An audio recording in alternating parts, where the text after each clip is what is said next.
বঙ্গোপসাগরকে আমরা দূর থেকে যতটা শান্ত দেখি, বাস্তবে কিন্তু ততটা শান্ত থাকে না। আজ আমি আপনাদের নিয়ে যাচ্ছি এমন এক অভিজ্ঞতায়, যেটা আমার জীবনের অন্যতম রোমাঞ্চকর মুহূর্ত।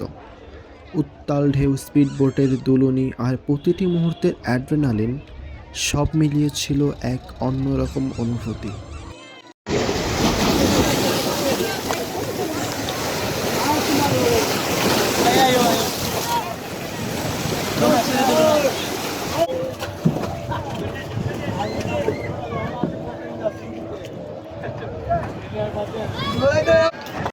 এই বোটে ব্যবহার করা হয়েছে 70 থেকে 115 হর্স পাওয়ারের একটি ইঞ্জিন, যেটি ইয়ামাহা মোটরের একটি ইঞ্জিন। তবে অনেক সময় দেখতে পাই এই ইঞ্জিনগুলো মাঝ সাগরে বন্ধ হয়ে যাওয়ার মতো উপক্রম দেখা দেয়।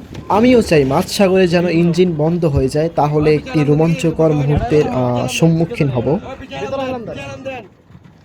বোটে ওঠার পর প্রত্যেকটি মানুষকে হেলান দিয়ে বসতে বলা হয়েছে। এর পেছনে একটি ফিজিক্সের গুরুত্বপূর্ণ ব্যাখ্যা আছে, আমি আপনাদেরকে বুঝিয়ে বলছি। স্পিডবোট যখন সমুদ্রে চলে তখন ঢেউয়ের কারণে নৌকায় অ্যাক্সেলারেশন বারবার পরিবর্তন হয়, ফলে মানুষের শরীরের উপর জড়তা কাজ করে। আর এই অবস্থায় যদি মানুষ সোজা হয়ে বসে থাকে, তাহলে তার সেন্টার অফ গ্র্যাভিটি হঠাৎ সামনে পেছনে সরে গিয়ে বোটের স্ট্যাবিলিটি কমিয়ে দেয়। আর হেলান দিয়ে যদি বসে, তাহলে শরীরের ওপর ভর নিচে ও পেছনে আরও স্থিতিশীলভাবে বণ্টিত হয়, ফলে মোমেন্ট অফ ফোর্স টর্ক বলে থাকি, সেটি কম তৈরি হয় এবং বোটের ভারসাম্য বজায় থাকে। আমরা বঙ্গোপসাগরের দিকে এগিয়ে চলছি, আর যত সামনে যাচ্ছিলাম সমুদ্রের ঢেউ যেন আরও বড় হতে শুরু করলো। সেই সাথে এখন বইছে জোয়ার, আর জোয়ারের সময় আমরা স্রোতের বিপরীত দিকে এগিয়ে চলছি। বোটটা এক একবার এমনভাবে উপরে উঠছিল আবার নিচে নামছিল, মনে হচ্ছিল যেন আমরা ঢেউয়ের উপর লাফিয়ে চলেছি। যত সামনে যাচ্ছিলাম ততই সমুদ্রের ঢেউ বড় হতে শুরু করলো। দূর থেকে যেটা সাধারণ মনে হচ্ছিল, কাছে গিয়ে বুঝলাম প্রকৃতির শক্তি আসলে কতটা বিশাল হতে পারে। এরপর শুরু হলো আসল অভিজ্ঞতা। বিশাল বিশাল ঢেউ এসে সরাসরি আমাদের গায়ে আশ্রে পড়তে লাগলো। মুহূর্তের মধ্যেই সবাই ভিজে গেলাম। আমাদের চারপাশের অনেকেই ভয় পেয়ে গিয়েছিলেন, কারো মুখে আতঙ্ক, কেউ শক্ত করে বসেছিলেন। কিন্তু সত্যি বলতে আমি এই অনুভূতিটাই নিতে চেয়েছিলাম।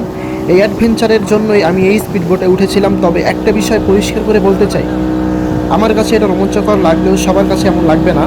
যারা খুব ভয় পান কিংবা ছোট শিশু নিয়ে ভ্রমণ করছেন, তাদের কাছে আমার অনুরোধ, এই ধরনের উত্তাল সমুদ্রে স্পিডবোটে না ওঠাই ভালো। এটা কোনো সাধারণ নৌভ্রমণ নয়। সমুদ্র কখন কী রূপ নেবে সেটা আগে থেকে বলা যায় না। তাই নিজের এবং পরিবারের নিরাপত্তাকেই সবার আগে গুরুত্ব দিন। আর যদি ওঠেন, তাহলে অবশ্যই নিরাপত্তা ব্যবস্থা নিশ্চিত করে তবেই উঠবেন। এই মুহূর্তে সমুদ্রে আমরা অনেক বড় বড় জাহাজ নোঙর করা দেখতে পাচ্ছি। অনেকেই ভাবতে পারেন এগুলো এখানে দাঁড়িয়ে আছে কেন। আসলে এসব জাহাজের অনেকগুলো বন্দরে প্রবেশের অনুমতির অপেক্ষায় থাকে, আবার কিছু জাহাজ পণ্য ওঠানো নামানোর নির্ধারিত সময়ের জন্য অপেক্ষা করে।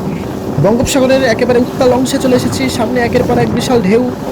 এই মুহূর্তে মনে হচ্ছে আমরা অনেকটা উপরে উঠে গেছি, আর পূর্বের মুহূর্তেই সজোরে নিচে নেমে আসছি। অনেকের মুখে ভয়ের ছাপ স্পষ্ট, কিন্তু আমার কাছে এটাই ছিল সত্যিকারের অ্যাডভেঞ্চার। এমন অনুভূতি, এমন রোমাঞ্চ, এমন অ্যাড্রেনালিন হাজার বা লাখ নয়, কোটি টাকা দিলেও কেনা যায় না। তবে একটা কথা অবশ্যই বলবো, এই অভিজ্ঞতায় সবার জন্য নয়। যারা খুব ভয় পান বা ছোট বাচ্চা নিয়ে এসেছেন, তাদের জন্য এই যাত্রা মোটেই উপযুক্ত নয়। সমুদ্রকে সবসময় সম্মান করতে হবে, কারণ প্রকৃতির শক্তির সামনে মানুষের সামর্থ্য খুবই ছোট। এই স্পিডবোট নিয়ে আমার কিছু অভিযোগও আছে। প্রথমত, বোটে শক্তভাবে ধরে থাকার মতো পর্যাপ্ত রেলিং বা হ্যান্ড গ্রিপ নেই। উত্তাল সমুদ্রে এটা খুবই গুরুত্বপূর্ণ। দ্বিতীয়ত, লাইফ জ্যাকেট ছিল ঠিকই, কিন্তু সেগুলো সামনে রাখা ছিল। আমার মতে যাত্রী ওঠার আগেই প্রত্যেককে লাইফ জ্যাকেট পরিয়ে দেওয়া উচিত। দুর্ঘটনা আসলে কখন হবে সেটা কেউ আগে থেকে বলতে পারে না। এছাড়া উদ্ধার কাজে ব্যবহার করার জন্য লাইফ বয় বা অন্যান্য জরুরি নিরাপত্তা সরঞ্জামও চোখে পড়েনি।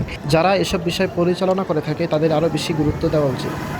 সব মিলিয়ে আমার কাছে এটি ছিল দারুণ এক অ্যাডভেঞ্চার, কিন্তু অ্যাডভেঞ্চারের চেয়েও গুরুত্বপূর্ণ হলো নিরাপত্তা।